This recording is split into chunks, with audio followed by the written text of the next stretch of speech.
It's time for the big one. Hello everyone and welcome back, guys, to round 6 of season 3 of the F1 2019 HAAS Road to Glory career mode. And yeah, it is time for the big one, our best shot of some decent points at the moment in the HAAS Road to Glory. We're here for the Monaco Grand Prix, obviously. What has over the last couple of years become from one of my weakest tracks to one of my strongest tracks on the F1 2019 game. And as you can see, coming into this weekend, we have got another aerodynamic upgrade on the car. A track where aerodynamic upgrades are probably ideal to get on the car. But obviously, if you guys missed out on the last video that went live on Tuesday, I think at the time of recording this, I would highly recommend going back and checking it out, the Spanish Grand Prix.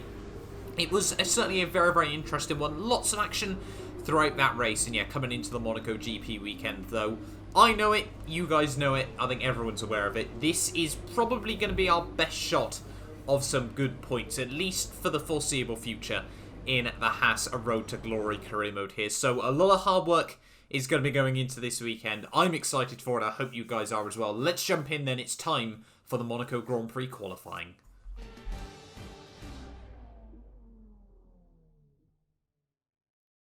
Here we are at one of the most difficult circuits on the racing calendar. Welcome to Monaco for today's Formula One qualifying.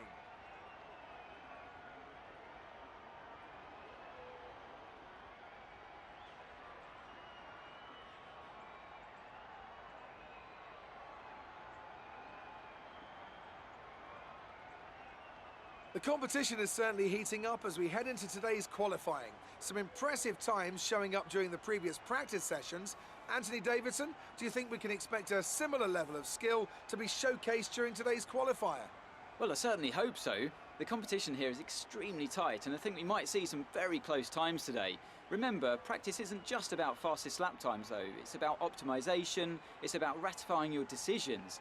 No one's going to be sweating small mistakes here and there, but in qualifying, that all changes. You need to nail that perfect lap or face the consequences. And believe me, that's a lot of pressure. Here we are then, ready for the Monaco Grand Prix qualifying session then. And obviously, this track qualifying means a little bit more than most places on the F1 calendar here. Hopefully, maybe, just maybe, could we get our third Q3 outing in a row in the HAAS Road to Glory career mode? We will have to wait and see. It's been quite a surprising little run of form in recent weeks in this series. I really haven't been expecting it in both Baku and Spain. Obviously, Baku was a little bit lucky circumstances at the end of the day there. You can see coming through towards the end of my Q1 run, actually dinking the wall a couple of times on this run. It's going to leave us with a bit of front wing damage as we head towards the start-finish line, but it is a 1 minute 8.5 at the end of our first Q1 run there. Only a tenth of a second of Sebastian Vettel at this stage of the day, but obviously the pace, the times would tumble here. Lewis Hamilton, Charles Leclerc led the way at the end of Q1 there. We go through pretty comfortably into Q2 there in P9, and I think that's our, 5 out of 6 so far qualifying sessions this year, where both myself and Grosjean have got through Q1 there. Obviously, really, we should be getting through Q1. It's pretty much always the same story. Lance Stroll, both Toro Rossos, and both Saubers there not making out of the first qualifying session. And reassuring to see Toro Rosso actually seem to have the legs over Alfa Romeo. I'm pretty certain that's the first time since, the start of Season 2, Toro Rosso have been quicker than absolutely anyone in the HAAS Road to Glory career mode here. But going out into Q2, though, we would actually try and be a bit cheeky and go out on a set of the medium compound tyres here, but as you'd probably expect, they just didn't really have the grip to live up to it. They're actually dinking the wall as we head through to back there, as we were about 8 tenths up on my previous lap there. Ride the curbs as we head through the final sector of the lap here, and you can see coming out of Anthony Nogues here, through Raskas and Anthony Nogues, out of the final corner, activating the DRS as we make the run up towards the start-finish line there, and it is going to be a 1 minute 8.4 there, half a second of Sebastian Vettel's pole time at the moment there, fastest in Q2 time even, I should say, of a 1:7.8 there. But luckily, we would only just sneak through into Q3 here. The second time in a row, actually, we've made it through into Q3, down in at P10 there, with Lewis Hamilton, actually, both Renaults, both Ferraris, both Red Bulls, both Racing Points, and then the Williams of Sergio Perez here, ready for Q3 here in the Monaco Grand Prix weekend. And yeah, this was going to be a golden chance you know, to really try and elevate ourselves up in towards the top 10. So let's ride on board with my fastest lap from Q3 here. Then you can see coming out of the final corner, activating the DRS, ready to start a lap here at the Monaco Grand Prix circuit. Coming down in towards turn 1 there, all the way up into 7th gear, brake at the gantry, down in towards 3rd, and then short shift back up into 4th gear to give yourself a little bit of a better run up the hill here. We'd already set a 1 minute 8.2, which was actually a pretty decent benchmark as we get up towards the top of the hill there. Brake just over the zebra crossing and then through Casino Square, down the hill once more there. Don't have to avoid the bump as much as the real Formula 1 drivers there. And as we head through Massenet, really trying to keep the car nice and tidy here. Attack the curbs through the, I'm not too sure what the hairpin's called now, but the hairpin through there and then down through Lower Mirabeau as we head through Portier there. You can see trying to get a good run out in towards the tunnel here. 3.5 tenths up already there. We dig the wall as we head through the tunnel here. And unfortunately, this is going to be one of the only mistakes we make on this lap there. Just run a bit deep in towards the chicane there. That's going to cost us a couple of tenths as we head through Portier here in towards the final sector of the lap here. We're still a couple of tenths up over my previous lap. Ride the curbs through the final sector of the run here in towards Rascasse. Break it down first gear there. Try to get as close to the inside wall as possible here. Now just focusing on the run through Anthony Noakes and up towards the start-finish line. It is going to be a 1 minute 7.8 there. Happy that we could sneak into the 1 minute 7s there, but when we consider the mistake we'd made through the swim pool chicane there, it could have been, sorry, through the other chicane there, out of the tunnel. There was definitely another couple of tenths on the board there, and as you look at it, P2 could have been ours, ready for the Monaco Grand Prix there. But honestly, P6, that is now our best qualifying position of the year. I think at Baku we got P7. No, we got P10 in the end, didn't we? We managed to get through into Q3 in P7 there. But yeah, would be Hamilton and Charles Leclerc locking out the front row ready for the Monaco Grand Prix. But it's time. 39 laps ahead of us. Let's do this thing. Let's try to get good. It's time for the Monaco Grand Prix.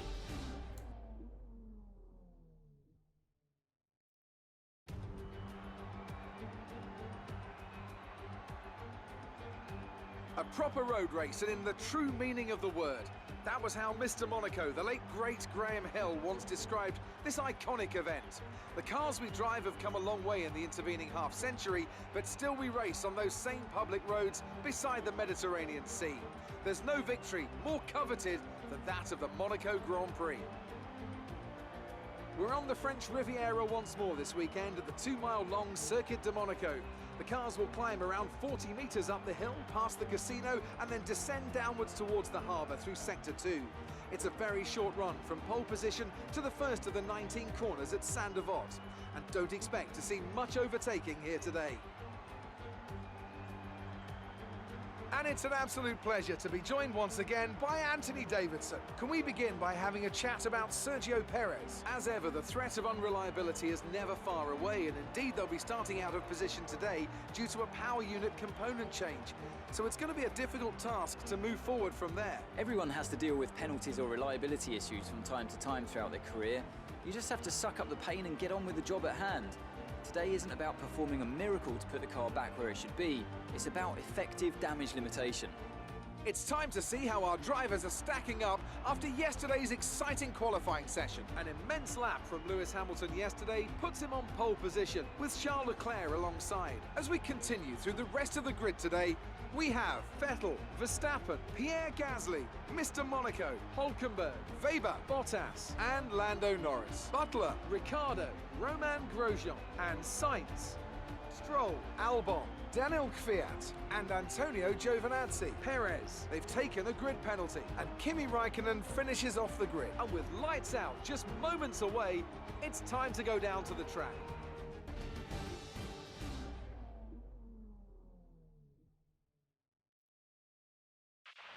Okay, don't try anything silly into one. It's going to be crazy in there. Just do your best to stay out of trouble.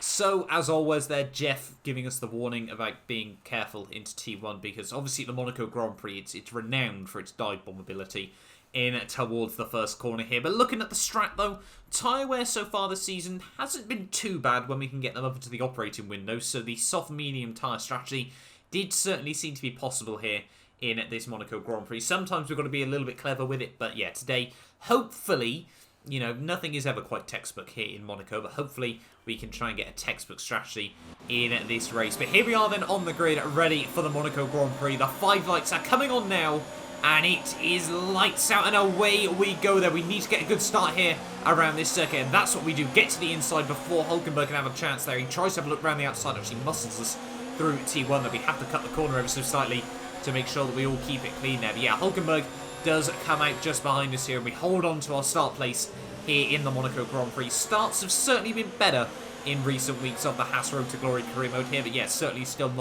not quite what we would want from this series here as we head down the hill here in through the hairpin for the first time in this Grand Prix. Not too much Constantina and up the AI on F1, well, pretty much in sort of F1 2016, F1 2017, seem to be pretty sensible around this circuit, as long as they don't pick up any front wing damage, is always the big worry in this HAAS Road to Glory career mode here. But yeah, coming down in towards this chicane, you can see just outbraking ourselves ever so slightly. They're actually able to take the curbs a bit more than I had intended. I wasn't trying to line up a move on Pierre Gasly, it was just where we ended up and trying to avoid him as we head in towards the final sector of the opening lap of the Monaco Grand Prix, though it looks like we have just about been able to hold on. Obviously heavy fuel, everything like that. We do really need to try and settle down into a rhythm here as quickly as possible. They almost hit the wall on the inside of Anthony Noakes there, but we do hold on and yeah, finish that one of the Monaco Grand Prix. They're still holding on to P6 here, but we've got Hulkenberg just behind us here, who's looking very feisty here around this circuit as we head on to lap 4 here, coming down the hill here. Already struggling actually a little bit with the rear end here, but as we head down in towards the tunnel, we get the message that we did not want to hear.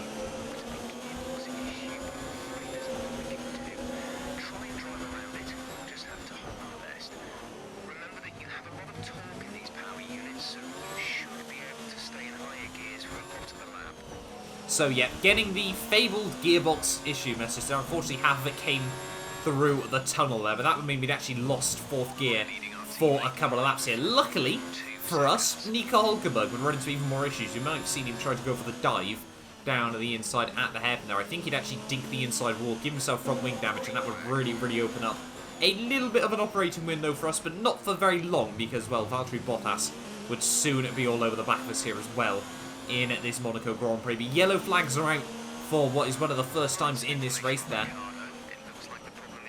And yeah, it is Ricciardo in the Mercedes dropping to the wayside here of the Monaco Grand Prix. The first retirement of the day, obviously the one-time Monaco GP winner here. Again, not really what he would have wanted for his very first Monaco Grand Prix with Mercedes here. But getting it slowed down in towards the pit lane nice and tidy here. We would dive in on the end of lap 10 here after a fairly quiet opening few laps of this Grand Prix. It could have been a lot more, it could have been, well, very different, to be honest, those first 2 laps had Hulkenberg not run into his issues as well, because, I mean, 4th and 5th gear, probably 2 of the worst gears to lose around this Monaco Grand Prix circuit here, but hopefully we can just try and get on with it throughout the rest of the Grand Prix here as we come out of the pit lane once again here, down in P14 of this race here, and on to lap 11 we go. You can see just a couple of laps later, and once again there we're getting another message from Jeff saying this time round we've lost access to one of the gears. And as you can see, having a look at the delta there, well, sorry, not the delta, even the HUD I should say, it seems this time round we've lost 5th. And although I'd sort of said 4th and 5th gears are probably 2 of the worst to lose around the Monaco Grand Prix, 4th is definitely a whole lot worse than 5th there, as we actually set the purple middle sector of the Grand Prix here, so clearly not losing too much time at the moment here, and hopefully the team can get this issue sorted nice and quickly here in this race here, because it was costing us a little bit of time. But as you can see, lap 12, once the gearbox issue had been restored once again, there are 1 minute 10.7, sorry, I should say, in this Monaco Grand Prix here. Still, really, the pace was looking very good at the moment here, and it wouldn't take long before we were all over the back of a few slower cars here. Luckily, you can see the undercut we've been able to pull out over Valtteri Bottas here in this Grand Prix. He was about, what, 10 seconds back at this stage of the day. They're 6.5 seconds back as we head through Sector 3 here. But yeah, we do need to try and get past Alexander Albon as quickly as possible here. I mean, the Toro Rosso shouldn't have very much to defend with at this stage of the day. They're around the outside as we head down in towards T1 there. Surely Albon's not going to try and fight this all too much there. And yeah, we get around the outside through the first couple of corners there. And yeah, that's now us back up into P11 of this race here. But we would spend the next few laps here actually having to try and fight our way through a few of the medium compound starters in this Grand Prix. Next up would be Lance Stroll as we dive it up the inside in towards T1 there, making quite a robust move there, but again, limited contact. We made it work nice and tidy, and yeah, now back up into the points of the Monaco Grand Prix here. One lap later, his teammate Carlos Sainz would be the next man on the old hit list here. McLaren, you know, their engine is definitely their weakest point at the moment here, so hopefully we can try and capitalise on this as we head down in towards T1 here. Sainz, though, playing a bit defensive. We're going to try and look round the outside as we head through T1 there. Sainz sort of panics on the apex of the corner there, and I mean, he gave us the roof. It got very, very close as we head through T1 there, through Sandevot, but we made it work. And yeah, now back up into P9 of the Monaco Grand Prix here. Next up would be my teammate Roman Grosjean here, and obviously identical machinery was going to be in the run in towards turn 1. Was not going to be possible to make the move, so we had to be a bit creative. Actually, as we came through Casino Square there, down in towards Mirabeau, we'll be able to sneak up the inside of my teammate here. And yeah, F1 desperately needs a teammate lets you pass option on the radio here, because, well, yeah, Grosjean, not really too sure what he was trying to do in fighting that one. But still, over the next few laps, though, a couple more cars that would sort of get in our way. Lando Norris, they're bailing out just at the right moment there to go onto a set of the medium compound tyres to last him right the way through to the end of this Grand Prix. And we would now be on the back of Devon Butler here. It would all get a little bit scrappy as we head through the final couple of corners there, one lap later. But yeah, Devon Butler would not be in our way for too long in this Grand Prix here. And you can see now, Pierre Gasly 18 seconds up the road here. We really were just in no man's land at this stage of the day here. Bottas about 5 seconds back at the moment here. But yeah, nothing we could really do at the moment here. No way were we going to be able to take out over a second a lap from Pierre Gasly up the road here. But yeah, we were still going to try and hold on, and at the moment we were sort of just in limp home mode at this stage of the day here. Lap 25, you can see now all over the back of the lapped car of Danny Kvyat there, as he sort of makes a hash of letting me get around him through the final few corners of lap 25 now of this race here. Almost hit the wall through the inside of Anthony Noakes there. But yeah, we do now make the move work, and we're now, well, still up in P6 of the race here. But you can see Valtteri Bottas here, the pace has sort of ebbed and flowed throughout this Grand Prix, usually with our gearbox issues at this stage of the day. And as we head up in towards Casino Square and Massenet once again, we would once again get an interesting message. The transmission is significantly damaged. We're down a gear. So yeah, our third separate mechanical issue of this race so far here. Really not what we needed in the Monaco Grand Prix. We had the same sort of issues in Season 1, and to be honest, Season 2 I'd remember to swap the gearbox before heading to Monaco. This season I had completely forgot. Perhaps I need to set a reminder on my phone or something that Monaco Grand Prix means replace gearbox here, because yeah, it just seems to overlap. Issue means you've lost one of the gears. Say again, you have lost access to one of the gears. And yep, just a few laps later we would lose fourth gear once again here. Four separate mechanical failures here at the Monaco Grand Prix is, yeah, really not what we needed. But at the moment, though, we would still be holding on as we head in towards the final lap of the Monaco Grand Prix here. And he's going to have a look on the dash.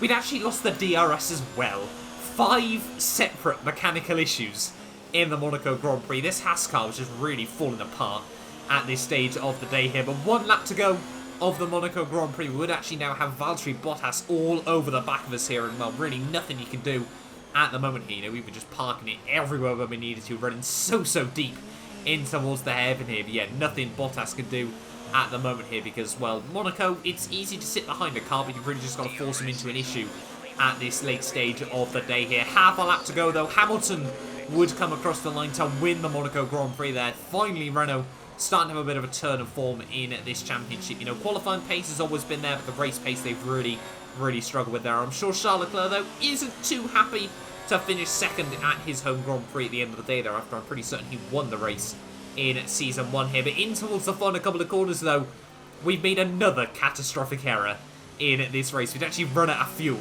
as we head through the final couple of corners here, and we would try to be a bit cheeky with Valtteri Bottas here, parking in front of him, get a bit of a speed boost as we head up towards the start-finish line. But yeah, Bottas would get through into P6 there, and it would, after we spent most of the race in P6, it would be P7 at the end of the race there. But still, our best result of the season, I certainly can't complain. Renault have pulled off a sublime performance to secure the top step of the podium today. Anthony Davidson, How do you think they were able to set themselves apart today? Well, this was a real team victory. They put together a solid strategy today that appeared well suited to the conditions out on track. The driver did everything that was expected of them in the moment to really execute the team's plan to perfection. A shining example of how F1 really is a team sport. Once again, it's podium time, and once again, it's a clear win for Renault.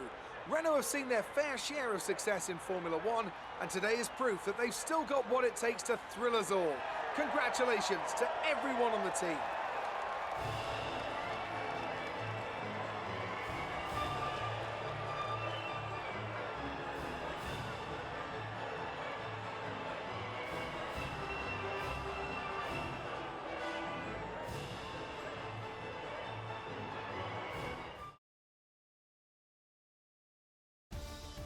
Let's see how the driver standings have changed. Max Verstappen should be pleased with his performance, making gains at the top of the table. Let's focus on the driver of the day. Anthony Davidson, who do you pick? Well, you can't fault anything that Sergio Perez did out on the track today. He drove flawlessly, making him an easy pick. Let's move on to the constructors. Red Bull take over as championship leaders. Meanwhile, Renault move up the table with another strong performance this weekend. It's been an absolutely wild weekend of Formula One action. I can't wait to see what's next.